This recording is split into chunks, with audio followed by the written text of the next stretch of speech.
Kaixo, bideo honetan aztertuko dugu nire teknologia digitalen bilduma. Hemen jenali honetan ikus ditzakegu egunero erabiltzen ditudan aplikazio ezberdinak. Lau talde bereiztu ditzakegu aplikazio hauetan. Lehenengo taldea izango litzateke maigaineko aplikazioak. Hemen ez dira asko, baina aipatu ditzakegu PowerPoint, Excel, OBS edo GIMP. Tresna hauekin ez dugu arazo handirik izango, ze gure datu guztiak gure ordenagailuan gordetzen direlako. Baina beste hiru talde horietan, bai odei publikoetan, odei pribatuetan eta software as a service aplikazioetan, naiz eta abantai ugari eduki, ezagutzen ditugun abantaiak, arriskuak ere izango ditzakegu zergatik. Ez dakigu non dauden datuak, eta datu horien kontrola eta segurtasuna galtzen dugu, neurri ezberdinetan, pribatuan gure kontrola eta segurtasuna handiagoa da, publikoetan gutxiago, eta software as a service aplikazioetan gero eta gutxiago. Eta buru jabetza eza, edo erabilera aldaketak ere arriskuak izango lirateke. Zeintzuk dira erabiltzen ditudan odei pribatuko tresnak. Moodle izango lirateke. Moodle atal asko erabiltzen ditugu, inkestak, foroak, glosarioak, txatak. Eta kasu honetan gure ikastetxean Moodlea badago instalatua zerbitzari propioan, odei pribatu batetan, eta informatikako mintegiko pertsonek kudeatzen dugu. Eta azken, gero, odei publikoetan dauden aplikazioak, Google Workspace barruan aurkitzen ditugun aplikazio ezberdinak dira, Gmail, Meet, Calendar, Drive, Docs, kalkulorriak eta Classroom. Kasu honetan, guk erabiltzen dugu ikastetxean Google for Education erabiltzaileak.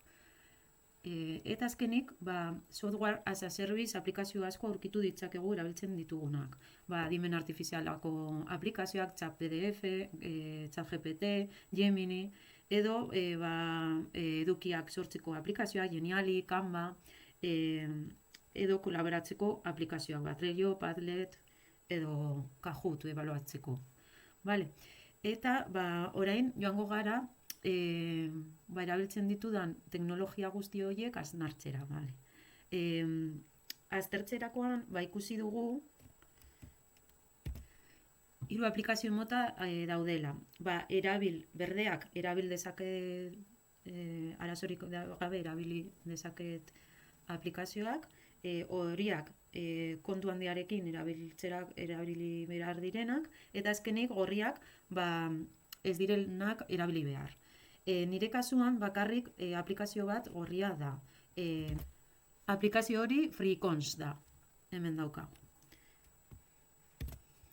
Aplikazio hau arriskutsua da, orduan hori nola Fabicon ere erabiltzen dudan, ordeztuko dugu aplikazio hori.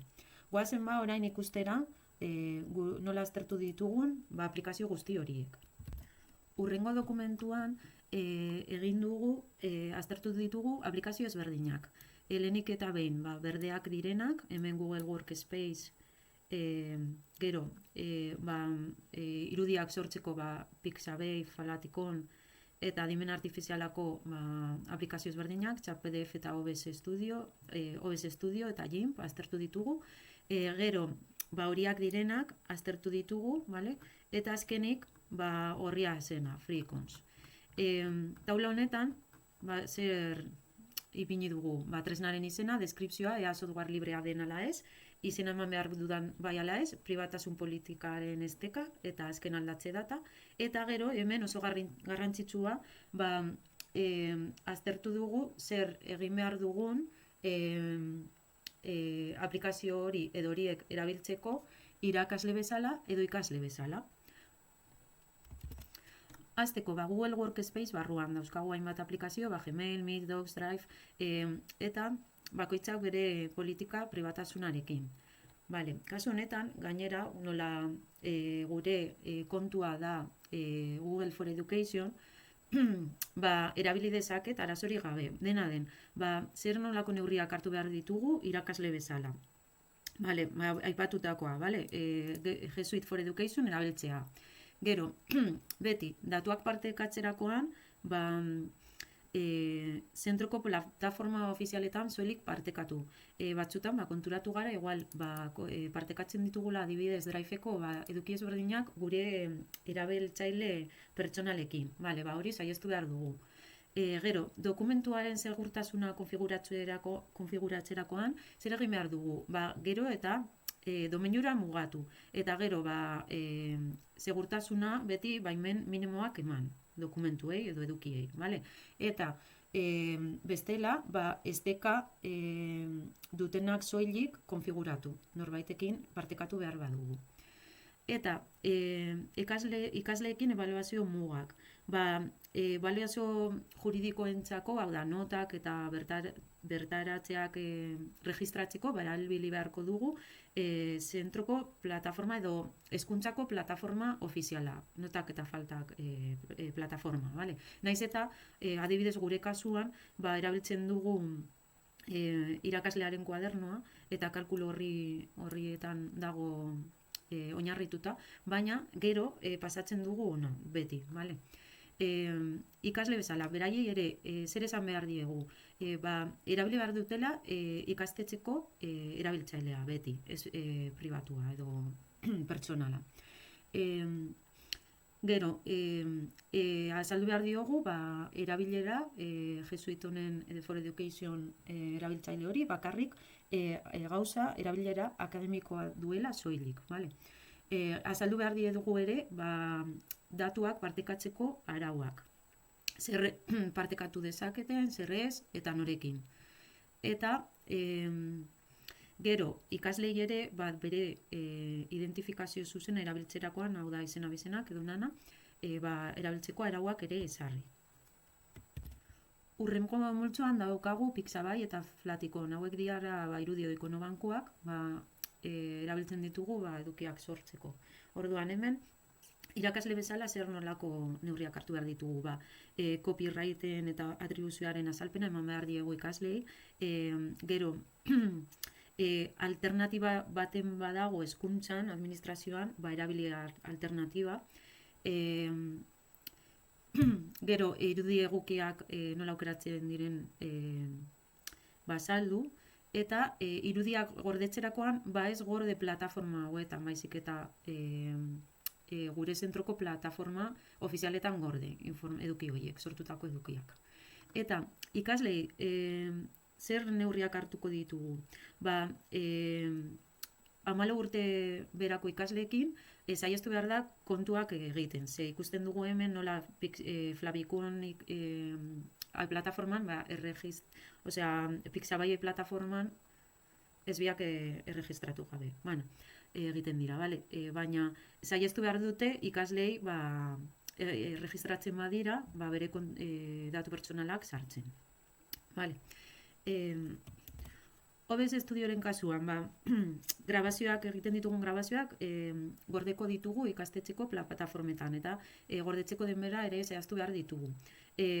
Partekatzeko arauak, argi eta garbi utzi behar da norekin partekatuko diren bideo horiek, eta saiestuko da ikasleen izenak edo informazio pribatua ateratzea grabazio horietan. Oso garrantzitsua, ikasleen baimena eskatzea grabazioak egiteko. Hemen hau ikastetxean kudeatzen da kurtso hasieran eta baimena sinatuta daukagu guztion baimena, edo beraiena edo gurasoena.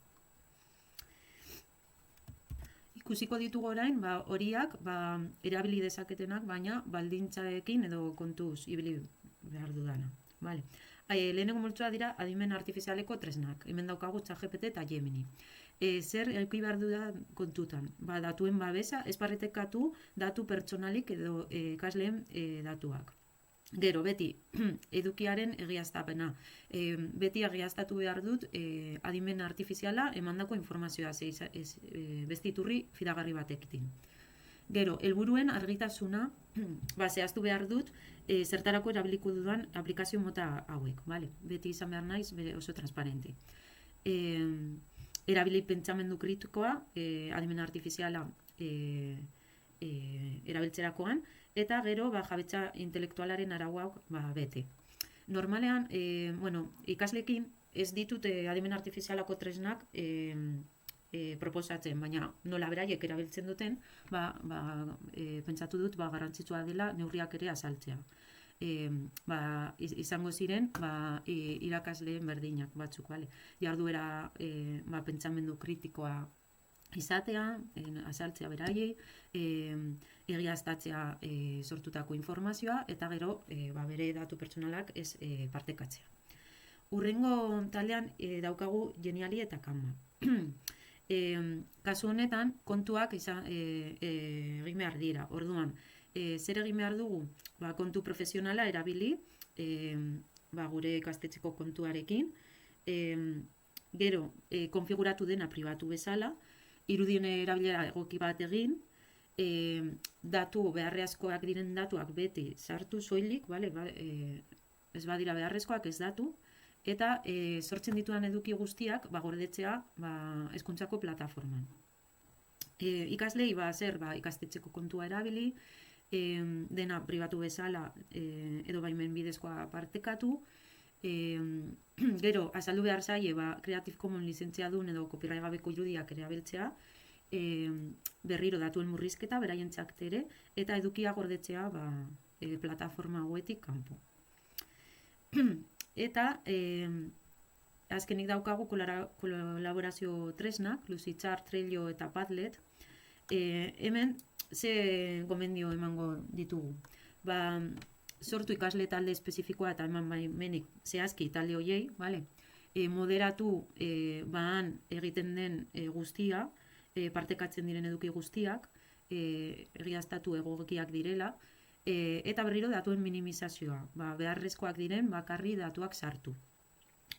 Gero, beraiei ikaslei argi eta garbi utzi behar diegu zer nolako edukiak publikatu dezaketen hemen, plataforma hauetan. Eta berriro ere, datuen minimizazioa.